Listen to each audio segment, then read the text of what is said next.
시청자 여러분 안녕하십니까. 뉴스데일리 베스트 미네커입니다. 2024년 4월 10일 수요일은 대한민국 제22대 국회의원을 뽑는 총선일입니다. 올해도 다 갔고 이제 1년 4개월여밖에 남지 않은 것인데요. 여느 역대 총선이라고 중요하지 않은 적이 있었겠냐마는 내후년에 있는 총선은 남다른 의미를 갖습니다. 총선이 있는 2024년은 윤석열 대통령이 임기 3년 차에 접어드는 해로 남은 임기 동안 국회 여당의 지원을 받아 국정 운영에 탄력을 받을 것이냐, 아니면 총선 패배로 다시 한번 여소야대 상황이 지속되면서 남은 임기마저 더불어민주당의 발목이 잡힐 것이냐, 이 길목에 서 있는 게 바로 2024년 총선이고요. 또 2024년 총선 승리의 향방은 2027년 차기 대선에서 영향을 미칠 수밖에 없기 때문에 이 점도 절대 간과할 수 없는 부분입니다. 자, 그런데 내후년 총선을 앞두고 국민의힘과 더불어민주당은 모두 당장 넘어야 할 산이 있죠. 국민의힘은 내년 2, 3월로 전망되고 있는 전당대회에서 누가 당권을 쥘 것이냐, 또 이 당권과 윤석열 대통령과의 시너지 효과가 얼마나 파급력이 있을 것이냐, 당장 이 문제에 직면해 있고, 더불어민주당의 경우 이재명 사법 리스크에 따른 파장을 어떻게 수습할 것이냐, 이게 당장 넘어야 할 산으로 대두되고 있습니다. 자, 오늘은 먼저 국민의힘 얘기부터 해보도록 하죠.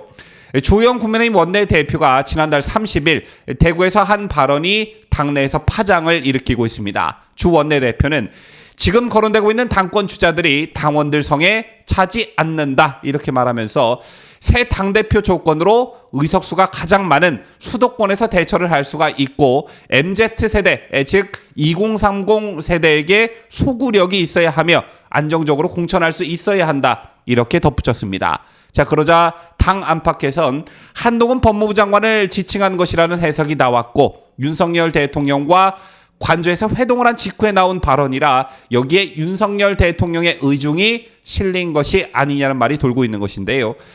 현재 국민의힘 당권 주자로는 김기현, 안철수, 조경태, 권성동, 윤상현 의원과 나경원 저출산 고령사회위원회 부위원장, 유승민 전 의원 등이 거론되고 있습니다. 그런데 이들은 모두 대중성이나 당내 입지, 비호감도 등에서 약점을 갖고 있는 인물들로 평가되고 있고, 이들 중 한 명이 당대표가 된다면 과연 2024년 총선 승리를 이끌 수 있을까? 또 윤석열 대통령과 이상적인 파트너십이 구축될 수 있을까? 이런 의구심이 들 수밖에 없는 상황입니다.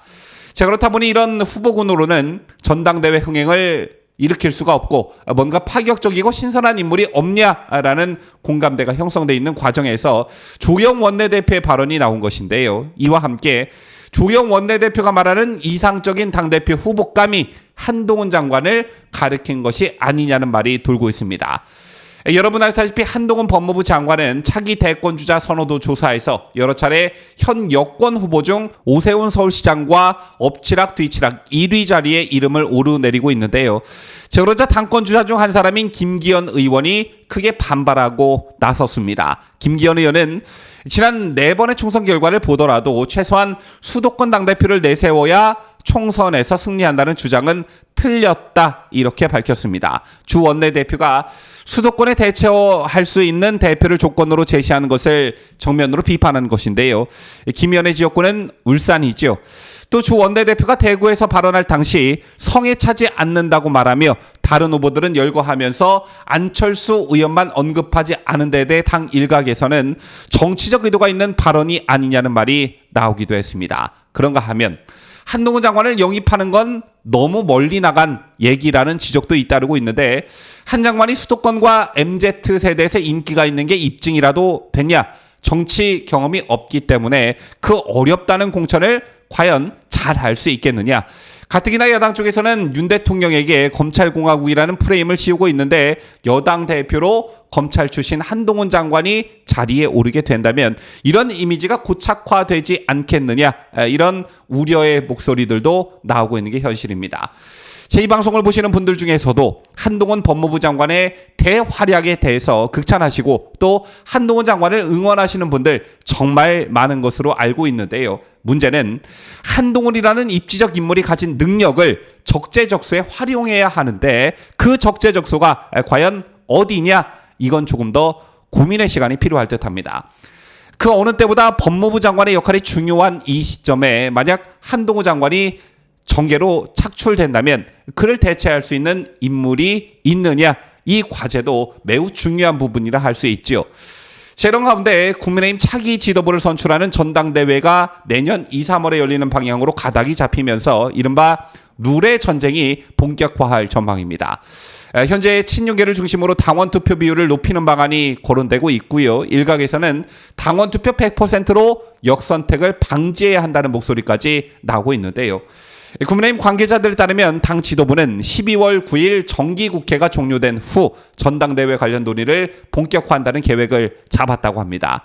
내년 3월 12일 임기가 끝나는 비상대책위원회를 연장하지 않고 그 앞에서 새 지도부를 꾸린다는 것이 목표인데, 예산국회가 끝난 후 빠르면 이번 달 말까지, 늦어도 신년 초까지는 전당대회 일정을 확정하면서 룰 개정 작업에도 착수할 것으로 보여집니다. 이에 따라 최대 관심사는 전당대회 룰이 되고 있는데요. 현재 국민의힘 대표 선출 규정 43조에 따르면 선거인단은 책임 당원과 일반 당원 등의 유효 투표 결과 70%, 여론조사 결과 30%를 반영해 최다 득표 후보를 당대표로 결정한다, 이렇게 되어 있습니다.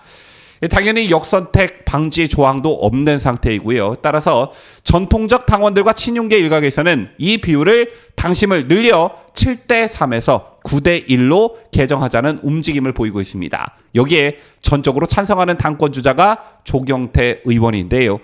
조 의원은 당원 투표 100%로 당대표를 선출하자고 주장하면서 정교회장 선거를 할 때 다른 학교 여론을 듣느냐며 당원 투표 100%면 의혹이라든지 역선택이라든지 시비가 없을 것이다. 9대1 비율도 의미 없는 것이라고 강조했습니다. 이뿐만 아니라 전통적 당원과 일부 주자들 사이에선 여론조사에서 국민의힘 지지가 맞느냐고 묻는 이른바 역선택 방지 조항을 반드시 넣어야 한다고 요구하고 있는데요. 본질적으로는 당비를 내는 당의 주인인 사람들의 비중을 높이는 건 너무나 당연한 일이고, 민주당의 역선택으로 인해 이준석이란 내부 분탕자가 탄생하지 않았느냐, 또다시 이런 현상이 발생해 유승민이라는 또 다른 내부 총질러가 탄생한다면 어쩌나, 이런 우려의 목소리들이 표출하고 있는 것입니다. 여러분들의 생각은 어떻습니까? 한동훈 장관의 착출론은 영상 초반에서도 말씀드렸다시피 한동훈 장관이 가진 능력을 적재적소에 잘 활용할 수 있는 방향에 대한 논의가 더 필요해 보인다는 게 제 생각이고요. 지금 이 시점에서 우리 진영에 속한 사람들이 한 목소리를 내야 하는 게 바로 전당대회 룰이라고 생각합니다. 구체적으로 현재 70%대 30%로 되어 있는 국민의힘 대표 선출 규정 43조를 개정해야 하고요. 여기에 더해 역선택 방지 조항을 반드시 넣어야 한다. 이러한 규정을 손보지 않아 만에 하나 유승민이 당대표가 된다면 윤석열 대통령과 국민의힘의 미래, 더 본질적으로는 우리 보수파의 미래는 없다. 이런 절박함을 가져야 한다고 보고요. 이런 맥락에서 반드시 무슨 수를 써서라도 유승민의 당대표 입성은 막아야 한다, 이렇게 생각합니다. 여러분들 모두 제가 왜 이런 호소의 말씀을 드리는지 다 잘 아실 거라 생각하면서 영상을 마칠까 합니다. 지금까지 저는 자유대한민국을 소화하는 뉴스데일리 베스트 민앵커였습니다.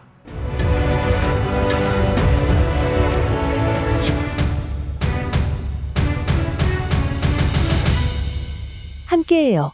뉴스데일리 베스트.